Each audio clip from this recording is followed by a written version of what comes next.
안녕하세요. 초등학교 다니는 딸 하나를 두고 있는 40대 여성입니다. 오늘 제가 이렇게 사연을 쓰게 된 건 몰상식한 신우와 그 신우를 옹호하기 바빴던 남편 때문이에요. 솔직히 어쨌든 제 아이의 아버지고 고모이니 저도 이렇게 남들한테 욕을 하고 싶진 않았거든요. 그런데 해도 정도가 있지. 더는 참을 수가 없었네요. 저는 지금 수도권에서 제법 큰 카페를 운영하고 있어요. 처음부터 지금과 같은 규모의 가게를 시작했던 건 당연히 아닙니다. 벌써 10여 년 전의 이야기라 어디서부터 어떻게 시작해야 할지 모르겠지만 두서가 없더라도 들어주세요. 일단 지금의 남편과는 직장 생활을 하다 만났어요. 저는 작은 중소기업에서 회계를 담당하고 있었고 남편은 같은 직장의 영업팀 사원이었지요. 그리고 특별한 계기가 있었던 건 아닌데 직원 수도 적고 그나마 남편이랑 저랑 나이대가 비슷하다 보니 오며 가며 종종 대화를 나누다가 자연스레 연인 사이로 발전했달까요. 이후로 2년 정도 사귀다가 남편의 적극적인 프로포즈로 결혼을 약속했고요. 하지만 막상 결혼을 하고 보니까 남편이 시부모님에 관한 상당 부분을 부풀려 이야기했었다는 사실을 알게 되었습니다. 건물을 소유하고 계시다던 아버님은 알고 보니 그저 지인의 건물을 관리해 주시며 월급을 받아 생활하고 계셨고 어머님은 화장품 가게를 하고 계시다 했는데 알고 보니 마스크팩을 전문으로 포장하는 공장에 근무하고 계셨거든요. 이러한 사실을 알게 되었을 때 제가 아무리 시댁재산을 탐내서 했던 결혼은 아니었지만 그래도 배신감이 상당했습니다. 사기 결혼이라는 생각까지 들었고요. 하지만 남편이 먼저 선수치듯 저더러 속물이었냐면서 오히려 자기가 속았다는 소리를 하질 않나. 그러더니 또 한다는 말이 자기가 저를 얼마나 사랑했으면 그랬겠냐며 놓치기 싫었다는 헛소리도 해대더라고요. 그리고 슬프게도 지금이야 핑계가 어떻건 간에 다 부질없는 변명인 걸 알지만 그때는 남편의 말을 들으며 오죽 내가 좋았으면 그랬을까 그런 생각을 하게 되었지요. 그래서 결국 유야무야 넘어가게 되었어요. 마음 한켠에선 내 친정이라고 크게 별 볼 일 있는 것도 아닌데 하는 생각도 있었거든요. 이후로 결혼한 지 1년도 채 되지 않아서 저는 임신을 했습니다. 정말 이루 말할 수 없을 만큼 기뻤지만 이내 현실적인 문제들을 마주할 수밖에 없었지요. 일단 결혼 당시 남편도 저도 있는 돈 없는 돈 모조리 끌어다가 간신히 방둑한 그나마도 한 칸은 거실이나 다름없는 빌라에서 살림을 시작했거든요. 그런데 그곳에서 아이까지 키우며 살아야 한다니 한숨이 절로 나오대요. 게다가 어머님 아버님은 대번에 당신들한테 아무것도 기대하지 말라며 애는 못 봐준다 못을 박으셨습니다. 그리고 저는 친정어머니가 안 계셨고요. 그래서 어쩔 수 없이 퇴사를 하고 소위 독박 육아를 시작했네요. 그런데 아이가 4살이 되던 해 또 다시 문제가 생겼습니다. 남편이 회사를 관뒀거든요. 사실 제가 회사를 다닐 때도 남편은 회사 내에서 영업을 못하는 영업사원으로 유명했어요. 오죽하면 인세는 고사하고 자기가 일한 만큼 월급 받아오는데도 스스로 위축이 돼서는 어지간히 눈치를 보더라고요.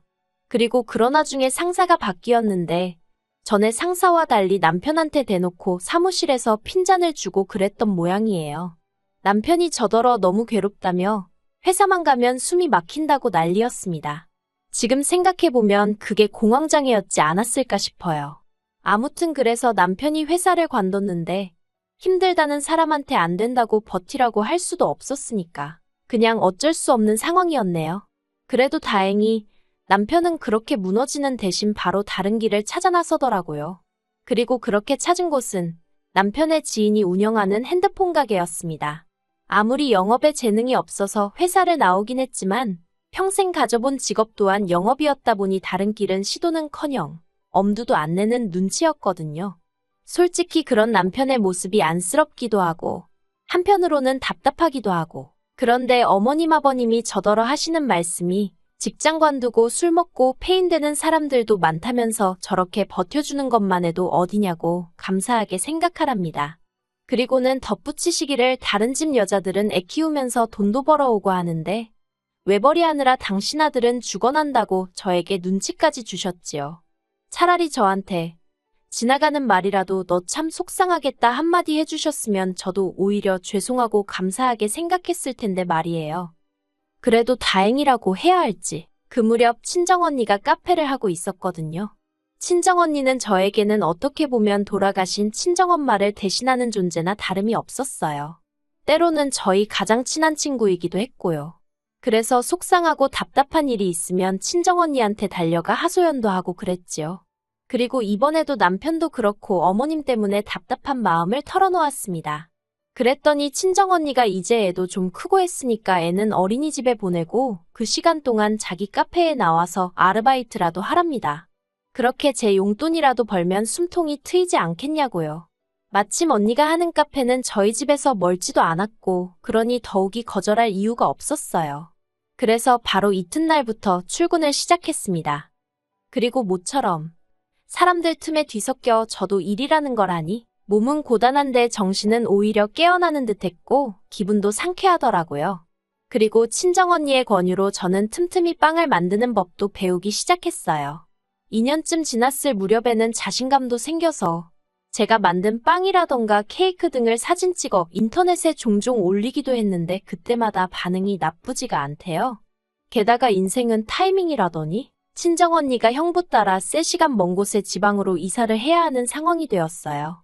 언니는 이제 완전히 자리 잡은 가게를 남에게 넘기기는 너무 아깝다면서 저더러 맡아달라 했습니다. 자매끼리 무슨 권리금이냐면서 그냥 자기가 하듯이 열심히 해서 월세나 밀리지 말라고요.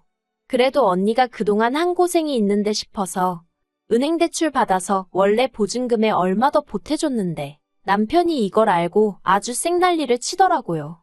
저더러 무슨 네가 재벌집 사모님인 줄 아냐? 누가 누굴 걱정한다는 거냐? 준다는 것도 거저 못 받냐? 솔직히 저는 저대로 기술을 익히고 보람찬 하루하루를 보냈던 반면 남편은 그렇지 못했던 것 같아요.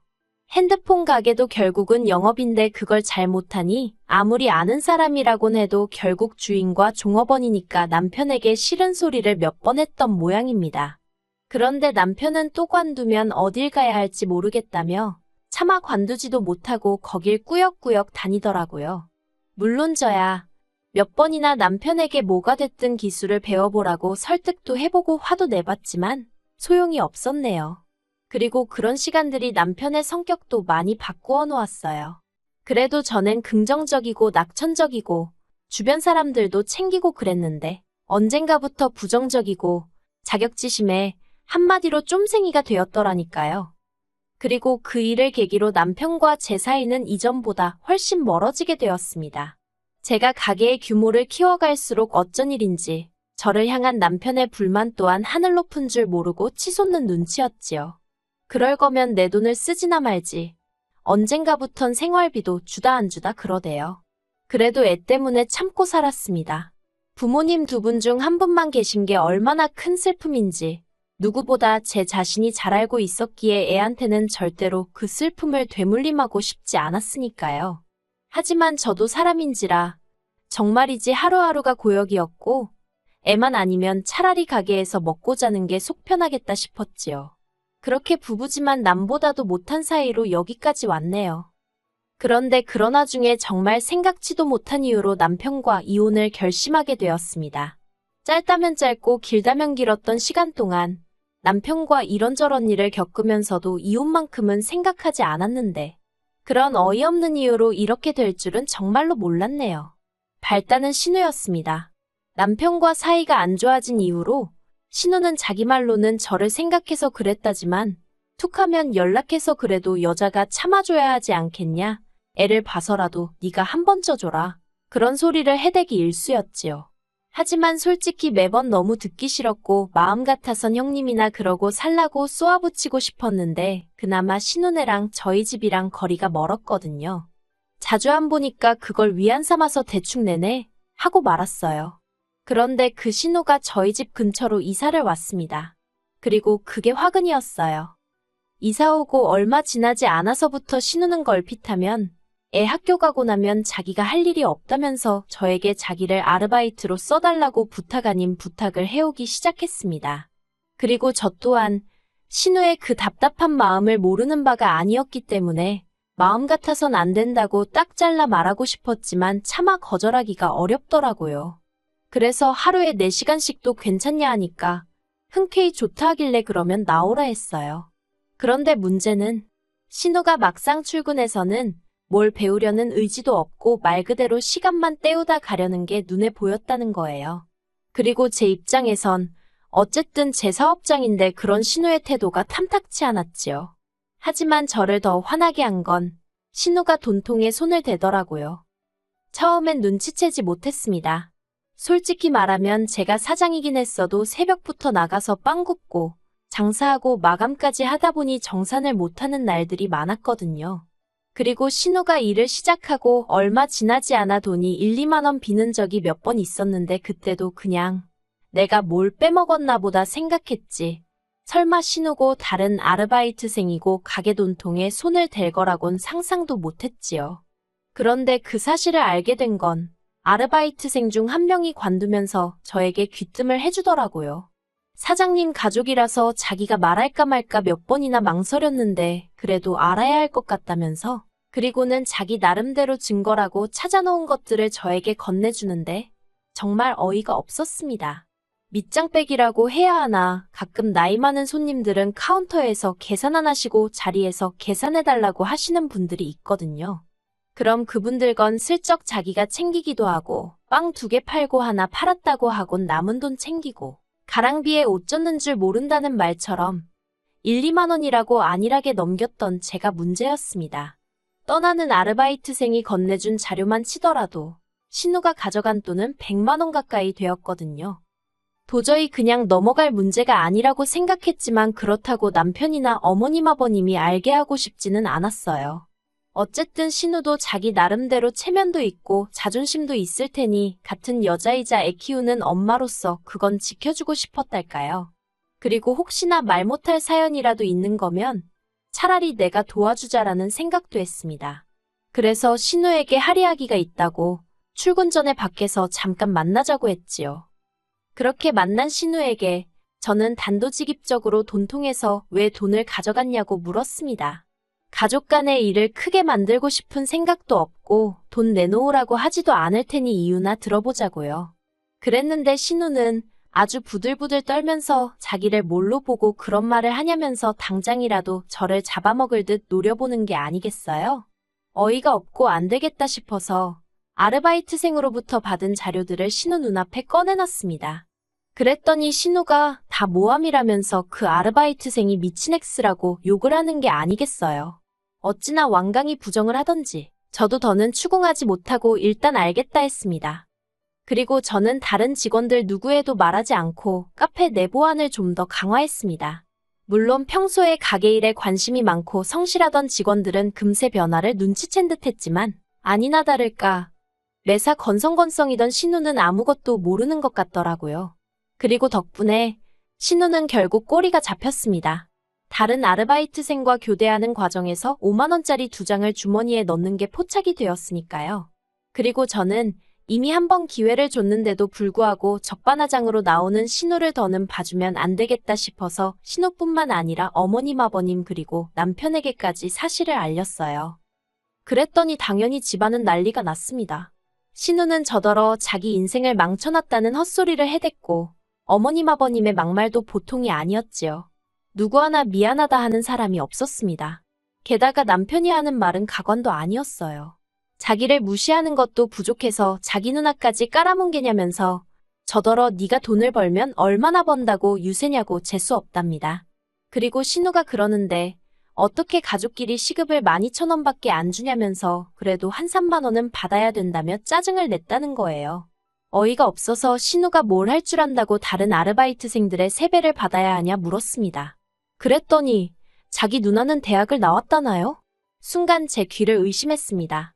제가 언제 신우더러 영어를 하라고 했나요? 중국어를 하라고 했나요? 제가 요구한 건 성실하고 착실하고 정직할 것 그거 3가지뿐이었습니다. 그런데 무슨 대학을 들먹이며 3만 원이 어쩌고 황당해서 그래서 돈통에 손댔다고 하더냐고 소리를 빽 질렀습니다. 그러니까 남편이 저더러 너가 안 챙겨주니 신우가 셀프로 챙겼나 보지 그러는데 와 남매둘이 돌아도 단단히 돌았구나 싶더라니까요. 제가 남편더러 그렇게 억지 쓰면 좋으냐고 그리고 그렇게 치사하고 더러우면 이혼하자 했습니다. 그러자 남편도 한다는 말이 기다리던 바라면서 대신 제가 일군 재산의 반을 내놓으랍니다. 결국 그게 목적이었나 그런 생각에 배신감이 들고 치가 떨리대요. 법대로 하자 했습니다. 대한민국 법이 그렇게 단순할 줄 아냐고 한번 죽기 살기로 다퉈보자고요. 그리고 당연히 생활비도 안 갖다 주고 그렇다고 무슨 전업주부 마냥 살림을 한 것도 아닌 남편한테 제가 일군 재산의 절반씩이나 갈 리가 없었지요. 오히려 결혼이 파탄나게 된 이유가 남편 힘이 드러나면서 오히려 상황은 남편에게 불리하게 돌아가기 시작했어요. 게다가 신우, 제가 경찰에 신고했습니다. 가족끼린 처벌 못한다는 헛소리를 하길래 하나 못하나 보라고 쏘아붙이곤 보란듯이 했지요 뭐. 그랬더니 그제서야 이혼이고 뭐고 없던 일로 하자면서 알고 보니 신우가 심해부랑 사이가 안 좋아서 이런 일이 있던 게 알려지면 큰일이 난다나 어쩐다나요. 그래서 결국 합의이혼으로 남편과 헤어졌고 처음 결혼할 때 어쨌든 남편이 해온 돈이 있었으니 그거 고려해서 4천만 원 내줬습니다. 솔직히 어쨌든 애 아빠이고 애는 자기 아빠한테 악감정이 있는 것도 아니니 어디 전세라도 구해서 살게는 해줘야겠더라고요. 그래서 이걸로 당신과 나는 끝이라고 아주 못 받고 공증까지 받아놨네요.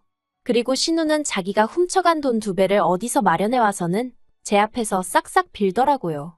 그래서 신우가 몰래 훔쳐간 돈만 계산해서 받고 다신 제 눈앞에 띄지 말라고 했어요. 어차피 그쪽 남동생하고도 끝났으니까 더는 신경 거슬리게 하지 말라고요. 그리고 이 모든 과정에서 어머님 아버님은 저더러 독한 X, 못된 X는 기본이고 차마 입에 담을 수 없는 욕들도 서슴지 않고 저에게 퍼부으셨습니다. 두 분이 보시기엔 저 하나 때문에 당신 자식들이 고생하는 것처럼 보였던 모양이에요. 그래서 제가 이해하기로 했어요. 죽기 전에라도 부끄러운 줄 아시면 다행이고 못 아시면 그건 그거대로 불쌍한 인생이라고 생각하기로 한 거지요. 제가 이제 바라는 게 있다면 그저 우리 애가 자라서 엄마인 제가 왜 그런 선택을 내릴 수밖에 없었는지 이해해줬으면 하는 것입니다. 제 희생을 알아달라곤 하지 않을 테지만 적어도 저를 원망하지는 않았으면 좋겠네요. 참고 살았던 이유도 그리고 결단을 내린 이유도 모두 너를 위한 선택이었다는 걸 꼭 알아줬으면 해요.